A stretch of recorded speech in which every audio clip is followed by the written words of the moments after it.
안녕하십니까. UN 미래 포럼의 박영숙입니다. 박영숙의 미래TV.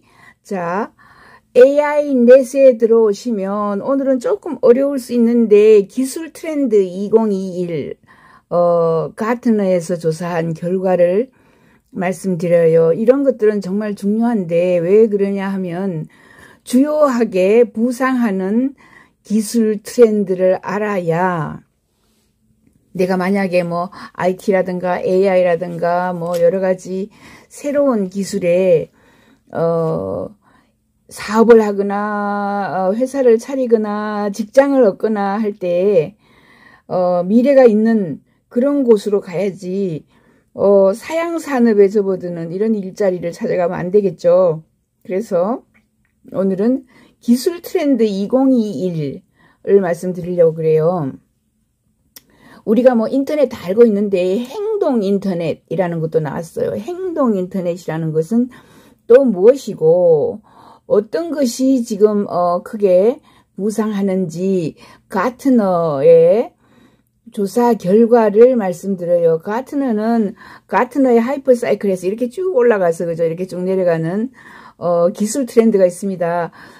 주로 5년 있으면은 정상을 향한다 이런 것도 있고 10년 후에 정상 부상할 것이다. 뭐 15년 걸린다. 3년 걸린다. 이렇게 해서 색깔별로 이렇게 쭉 올라가서 정점을 치면은 지금 한참 이제 사람들이 가장 관심을 많이 가질 때다 이런 거고요.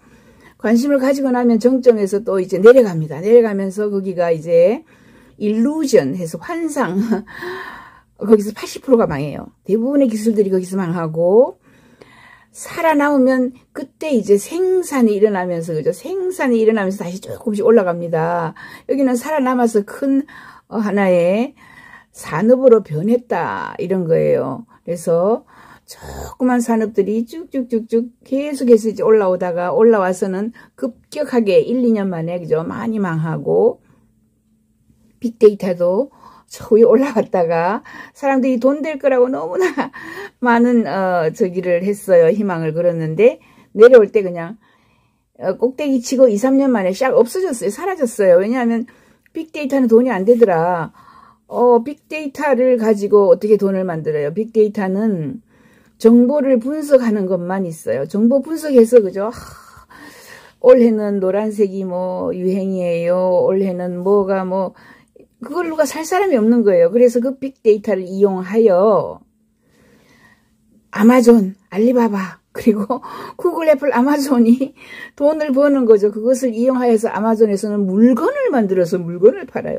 그리고 택배로 배송을 해요. 아마존 고는 이제 캐시어가 없이 핸드폰으로 끊고 그죠? 나가서 쭉쭉 물건 가지고 오면은 내 핸드폰에서 돈이 저절로 빠져나가요. 이런 프로그램을 만들어서 팔아야 돈이 되지 데이터만 가지고는 돈이 절대로 안 돼요. 데이터를 살 사람은 없어요. 데이터를 이용해서 또 다른 제품, 상품을 만들어서 그걸 사는 거죠. 사람들이. 예, 이렇게 그렇기 때문에 이 기술이 무슨 기술이 이제 붕 뜬다라는 것을 알려주는 건 굉장히 중요해요. 여기에 한 9가지가 있는데 필요한 것만 한번 말씀드려 볼게요. 자, 행동 인터넷이라는 게 있어요. 행동 인터넷. 자, 이거는 뭐 못 들어봤을 거예요. 그죠? 인터넷 오브 비헤이비어라고 해서 행동 인터넷입니다. 이것도 이제 상품이 되는데 어떻게 되느냐 면 사람의 행동을 관찰한 데이터를 이용하고요. 행동에 영향을 미치기 위해서 데이터를 사용해서 사람들에게 물건을 사도록 샥 꼬시는 거예요. 그죠? 행동 인터넷은 5년 내에 40억 명이 지구촌의 인구 절반이 한 개의 인터넷은 사용한다. 돈 주고 산다. 따라다닌다. 이런 이야기예요. 행동 인터넷은 인터넷 오브 비헤이비어는 새로운 트렌드이다. 행동 인터넷이란 용어는 2020년 가트너 기술 예측에 처음으로 만들어졌다. 원래 이제 이런 말을 얘들이 처음으로 만든 거예요. 가트너사에서. 안면인식, 위치 추적, 데이터로 사람들의 행동을 분석하고 어떤 사람은 현금 구매, 어떤 사람은 또 카드 사용, 어느 쪽으로 이 사람은 이런 취향이니까 카드로 돈 내세요 하면은 얼른 살 것 같고 이 사람은 뭐 카드 안 쓰니까 현금으로, 그죠? 뭐 이렇게 붙이세요 하면은 또 금방 살 것 같아서 그런 사람들의 행동에 딱 맞춰가지고 물건을 재단해서 보여주고 사라고 하는 거예요. 코로나19 재택근무 시에 직원들이 마스크 착용하는지 화상 카메라를 보니까 열이 있는지 이런 것들도 다 행동 인터넷입니다. 이렇게 해서 이런 것을 추적해가지고 사람들이 행동하는 것을 추적해서 결국은 그 회사의 사장한테 돈을 받는 거죠. 네, 당신네 회사의 직원이 이런 짓을 하고 있어요. 또는 아니면 지금 열이 있어요. 얘는 지금 회사 출근하라고 하면 안 돼요. 뭐라든가 이런 식으로 이제 이야기하는 겁니다. 그래서 정부, 민간 부문에 관계없이 조직이 기술을 활용하여서 행동 이벤트를 모니터링하고 데이터를 관리하여서 이러한 행동에 영향이 미치도록 경험을 업그레이드하거나 다운그레이드하는 방법입니다. 이것이 바로 가트너가 사람들의 일상생활에 디지털 먼지라고 불러요. 여기에는 안면인식, 위치 추적, 빅데이터 뭐 이런 것들이 지금 다 포함이 되어 있다라고 합니다. 실제로 건강보험회사에서는요, 운동, 밴드, 음식을 얼마나 먹는지 섭취량, 체육관에 가는 횟수, 보험료를 조정하는 이런 모든 모니터링 하는 것을 실제로 하고 있어요. 그래서 그 사람이 얼마나 오래 살지, 그 사람이 어떤 질병을 앓을 것인지, 그 사람에게는 보험료를 뭐 엄청나게 많이 받아야 될 거예요. 앞으로 뭐 실손 무슨 손 해가지고 굉장히 많이 청구할 사람인 것 같아.를 알아주는 것도 행동 인터넷입니다. 가트너는 2025년 말까지 전 세계 인구 절반이 그죠 IOB 프로그램의 대상이 될 것이라고 보고요. 중국에서는 더욱더 많이 쓴다고 IOB를 행동 인터넷을 더 많이 쓴다. 행동 인터넷이 돈이 된다는 거죠. 중국의 사회 신용 시스템에 대해서 생각해 볼 때 한번 모니터링 한번 하면은 뭐 당당 저기 중국에 들어가서 뭐 여기저기 몇 군데만 다녔다가 오면은 그 기록이 영원히 남는다는 거 아니에요. 전부 모니터링이 다 되어 가지고 그래서 이렇게 사람들이 행동하는 거를 모니터링하고 그 정보를 누구에게나 팔거나, 그죠? 아니면은 구매 충동을 쓰기 위해서 행동을, 하나의 모티브로, 세일즈 하는 도구로 사용하는 것을 행동 인터넷이라고 합니다. 그 다음 기술 트렌드 2 사이버 보안 메시입니다. 사이버 보안은 뭐 너무나 이제 다 아실 거예요. 2025년에는 대기업의 50%가 개인정보보호 강화 컴퓨팅을 도입할 것입니다. 신뢰 불가능한 데이터 처리를 기밀화하고요. 특히 이번에 코로나 때문에 재택근무하면은 데이터 처리 활동, 데이터 수익화, 사기 행위 분석, 뭐 이런 것들을 데이터 사용 사례를 분석해야만 하죠.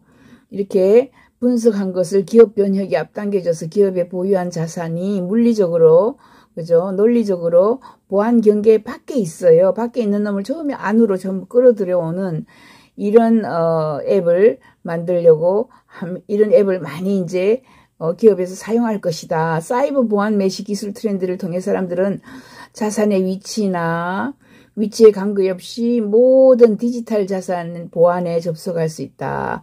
사이버 보안 메시는 실제로 우리가 보안과 함께 전환점 또는 변곡점에 도달하는 방식이고 정책 결정에서 정책 시행을 불리하게 만든다. 그것들은 과거에 결합되었다. 우리가 할 수 있는 것은 조직이 아닌 개인의 보안 경계를 둘 수 있다는 것이다. 이렇게 보안을 앞으로 더욱더 강화하고 방화벽 내부의 보안 메커니즘을 설치하고 등등 해서 디지털 자산 특히 클라우드 및 더 많은 원격 직원이 있는 경우에는 보안 경계가 아주 중요하다. 개인 주변에도 그죠 다 만들어 가지고 보안 브로커를 통해서 시행해서 보안에 문제가 없어야 한다. 그래서 가트너는 2025년 사이버 보안 메시가 디지털 액세스 제어 요청 절반 이상을 지원할 것이라고 봅니다. 그 다음에 또 트렌드 3 있습니다. 트렌드 3은 전체 경험, 토탈 익스피리언스라고 합니다. 이것도 또 새로운 말이죠. 전체 경험, 내가 소비자로서의 경험도 하고 또 셀러, 파는 사람의 경험도 합쳐서 하는 거예요. 읽어볼게요. 개선된 음성인식 기능과 대화 관리 기능을 갖춘 대화 플랫폼이 사람들이 디지털 세계와 상호작용하여 전체 경험을 갖도록 연계시켜준다. 전체 경험은 이제 자기가 실제로 경험한 것도 있고 대화를 통해서 상호작용을 통해서 경험한 것도 있고 뭐 다양하죠.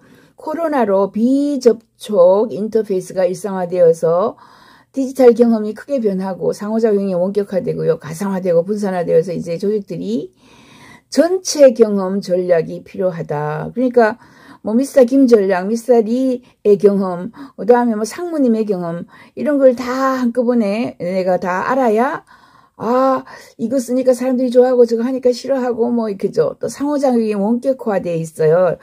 가상화되어 있어요. 또 분산화되어 있어요. 이런 것들을 다 통합하는 토탈 익스피리언스, 토탈 경험을 그죠? TX라 그럽니다. 전체 경험으로.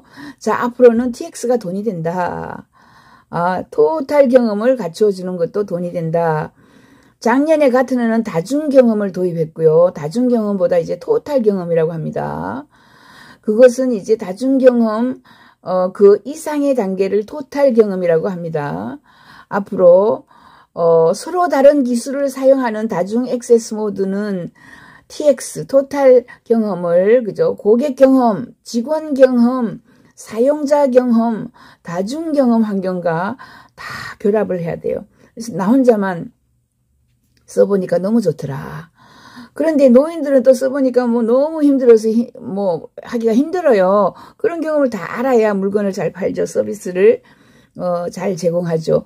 문제는 대부분의 조직에서 이러한 다양한 분야가 격리되어 있다는 것이다. 따라서 우리가 이 예측의 기초는 고객 경험, 직원 경험, 다중 경험, 사용자 경험, 공동 경험, 전략 조합으로서의 이런 경험들을 통합할 수가 있다면 정말 좋은 돈이 될 것이다. 우리도 그것을 믿는다. 그래서 당신은 그것들을 하나로 모을 수 있다라고 하고요. 이렇게 모아서 사람들이 남의 경험도 나의 경험으로 가지고 들어오는 거죠. 3년 후에는 경쟁업체보다 우수한 이제 성과를 거둔다. TX를 제공하면 TX를 사서 사용을 하면 그렇다 이런 거죠. 트렌드 4 지능형 컴포즈블 비즈니스. 의사결정 방식을 근본적으로 재설계해서 사람들이 더 좋은 정보에 접근해서 민첩하게 대응하도록 해준다. 지능형 컴포즈블 비즈니스입니다. 이런 것도 있고요.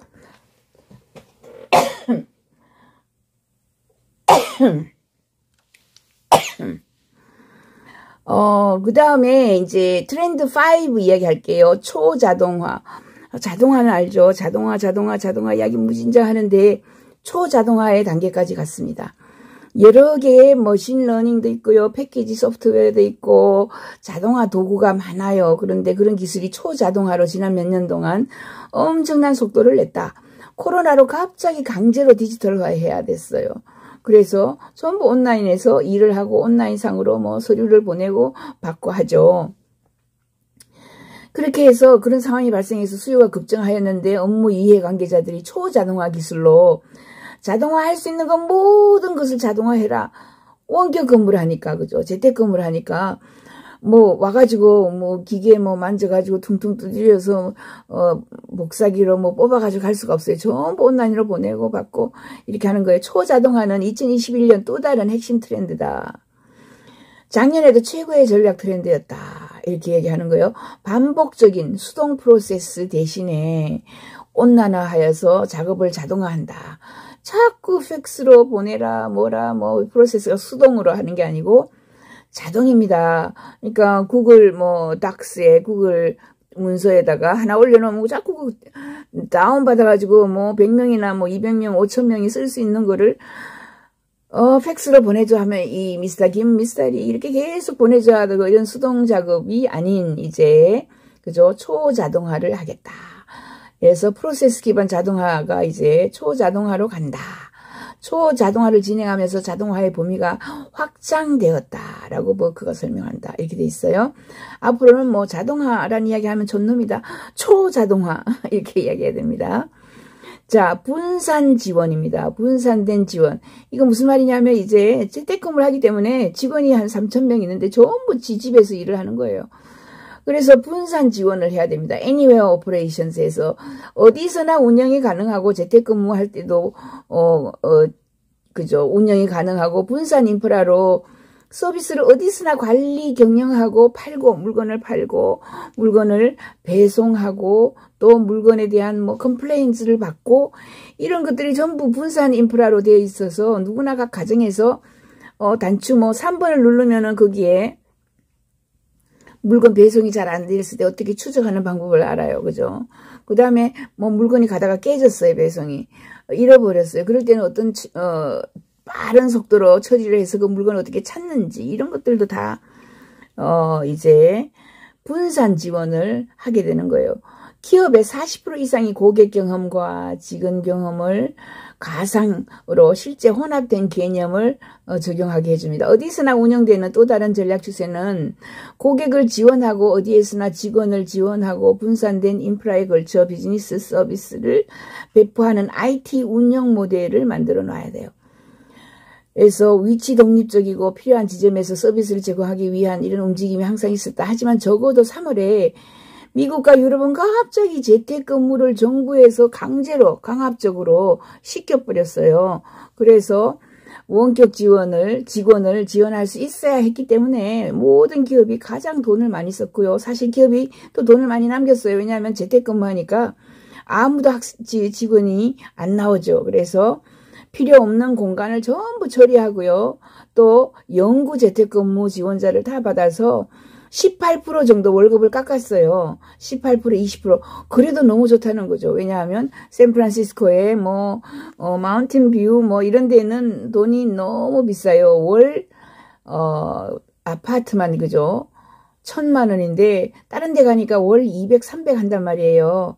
그래서 얼마나 많이 돈을 남길 수 있고 또 넓게 집을 쓸 수 있고 아이들과 같이 다양하게 여러 가지 활동도 할 수 있고 재택근무가 좋다, 더 좋다라고 84%가 재택근무하겠다 이렇게 이야기하고 있는 거죠. 그래서 앞으로는 이제 재택근무고 상업용 부동산 망합니다. 죄송해요. 재택근무가 보편화돼요. 전 세계적으로. 그래서 가트너는 2023년 말까지 조직의 40%가 최적화되고 혼합된 가상 이런 물리적인 고객보다는 그죠 가상 고객을 우리가 서비스를 제공하는 이런 시대가 온다라고 했어요. 기술 트렌드 7 AI 엔지니어링. 자, AI 엔지니어링이 없으면 아무것도 안 되겠죠. 자동화가 필요한데 전부 AI를 들여와요. 모든 곳에 AI 시제품이 들어와서 이런 프로젝트가 아직도 53% 정도이지만 앞으로는 그죠 80%까지 간단 말이죠. 그러면 머신러닝도 있고 지식 그래프도 있고 AI 거버넌스도 있고 라이프 사이클도 있고 이런 거 전부 AI로 관리를 하는데 엔지니어링이 없으면 안 되죠. 엔지니어링, AI 엔지니어링이 거기에 들어와서 전부 다 더 편하고 편리하고 초자동화를 어떻게 하는지, 지능형 비즈니스를 어떻게 연결시키는지, 토탈 경험을 어떻게 하는지, 분산 운영도 어떻게 하는지 이런 거 전부 다 AI 엔지니어링이 있어야만 된다. 이렇게 되어 있습니다. 프로젝트의 53%만이 인공지능 프로토타입에서 생산에 이르기까지 조직의 엔지니어링 규율을 제공하는 것과 관련이 있습니다. AI 엔지니어링은 일종의 엔지니어링의 규율, 강력한 구조를 제공하는 것이다. 이렇게 되어 있어요. 그죠? 그래서 AI의 엔지니어링이 필요해서 다 한꺼번에 뭉치고 다 그것을 어떻게 서로 연결을 시키는지 이런 거는 엔지니어링이 할 수 있다. 트렌드 8번요. 분산 클라우드 있습니다. 클라우드인데 클라우드는요. 분산 클라우드로 간다. 이렇게 보시면 돼요. 이제 퍼블릭 클라우드라고 해가지고 뭐 공공에서 이용하는 이런 클라우드가 있고 프라이빗 클라우드가 있어요. 프라이빗은 만약에 뭐 삼성은 정보 혹시 빼앗길까봐 자기들이 지금 클라우드를 만들어서 그 안에 다 보관을 하죠. 큰 회사들도 다 그렇게 하다가 이제는 아주 프라이버시가 잘 정리가 되고 분산 클라우드로 서서히 나오는 거예요. 클라우드 컴퓨팅의 미래는 분산 클라우드입니다. 그러니까 클라우드를 또 내 회사 가까이 하고 싶어 해요. 그러니까 뭐 데이터 센터나 클라우드를 회사 가까이 하면은 뭐 고장 나거나 쭈르륵 달려가가지고 그죠, 다운 받아와서 또 설치를 하거나 뭐 이렇게 할 수 있는데 저 멀리 있어요. 뉴욕에 있어요. 저 다른 나라에 있어요. 저 제주도에 있어요. 이렇게 되었을 때는 약간 불안하죠. 그래서 정부 누구든지 프라이빗 클라우드를 쓰다가 프라이빗 클라우드가 너무 비싸요. 운영 관리하기가. 그래서 분산 클라우드로 그죠, 필요한 거는 이 집 주변에 조금씩 나누어서 가지고 있는 분산 클라우드는 클라우드 컴퓨팅 지원을 데이터를 사무실 같이 물리적인 장소 부근에 두고 싶어하는 이런 고객의 요구를 해결해 준다. 그래서 분산 클라우드로 간다, 이런 겁니다. 2025년이 되면 대부분의 클라우드 서비스 플랫폼은 필요한 지점에서 실행되는 분산 클라우드 서비스를 원하게 될 것이다, 이렇게 얘기합니다. 분산 클라우드는 또 다른 기술 추세인데 서비스 운영도요, 거버넌스도 하고 진화, 퍼블릭 클라우드, 공급자 책임인 이런 반면에 퍼블릭 클라우드 서비스는 다양한 물리적인 위치에 배포하는 것을 포함한다. 그래서 가트너는 2025년 대부분의 클라우드 서비스 플랫폼이 필요한 시점에서는 분산 클라우드 서비스로 최적화될 것이다. 최적화될 것이다. 이렇게 예측하고 있어요. 마지막으로 기술 트렌드 9입니다. 9번째, 개인정보보호 강화 컴퓨팅. 당연히 이제 앞으로 개인정보보호 강화하는 이런 다양한 프로그램들이 나올 거예요. 그래서 2025년까지 대기업이 절반이 신뢰할 수 없는 환경, 디자인, 데이터 분석 사용 사례에서 데이터를 개인정보보호 강화 컴퓨팅으로 완전히 바꿔요. 개인정보 보호 강화 계산은 사용 중인 데이터를 보호하는 동시에 비밀 또는 개인정보 보호를 유지해 준다, 이렇게 되어 있습니다. 그래서 프라이버시 강화 컴퓨팅 이런 쪽으로도 돈을 많이 쓰게 되고요. 이런 것들이 다 들어올 겁니다. 개인정보 보호법이 도입되면 시행이 입법을 따라잡는데 시간이 걸린다라고 이렇게 얘기를 하는 거예요. 그래서 개인정보 보호는 앞으로 조직에 문제가 된다. 그 중요성은 증가할 것이지만 신뢰할 수 있는 제3자 분석에 사용할 수 있고 해당 데이터와 그런 종류의 개인정보를 누출하지 않고도 우선순위 간의 데이터를 공유할 수 있다. 그 뭐 여러 군데에 누출하지 않고 정보는 공유를 하되 아주 중요한 정보들은 이제 공유 못하게 할 수 있는 이런 방법들을 쓴다는 거죠. 그래서 이 트렌드가 여러분들에게도 굉장히 많은 도움이 될 것이니까 뭐 다른 건 몰라도 행동 인터넷 돈이 된다, 이제 그죠. 사람들이 행동하는 거를 미리 분석을 해가지고 행동하기 전에 내가 그 사람이 행동할 때 물건을 파는 거예요. 그거 딱 팔고 그죠. 그 사람이 지금쯤 이 사람이 새로운 이런 행동을 했을 때에 딱 낚아채서 나의 고객으로 만들 수도 있고 있습니다. 앞으로 행동 인터넷, 이런 말, 행동 인터넷이 뭐지? 이렇게 묻지 말고 이걸 잘 읽어보시면 될 거예요. 그리고 클라우드는 또 분산 클라우드로 간다. 퍼블릭, 프라이빗, 그죠? 개인 클라우드 뭐 이렇게 쓰다가 이제 대부분 뭐 클라우드 쓰는 게 너무너무 힘들거든요. 예, 에너지도 들어가야죠. 거기다 관리를 해야죠. 그래서 클라우드를 쓰되 또 중요한 것은 분산 클라우드에서 가까이서 내가 데이터를 처리하거나 만질 수도 있는 이런 시스템으로 바꾸는 거예요. 자, 돈 되는 사업이 뭐냐? 기술 트렌드 중에서 뭐가 있냐? 행동 인터넷, 분산 클라우드. 이런 쪽으로 일자리를 구하면 너무나 많은 일자리에 그죠? 서 많이 배우고 도움도 되고 앞으로 여러분의 아이템으로 하나 구상을 할 수도 있습니다. 감사합니다.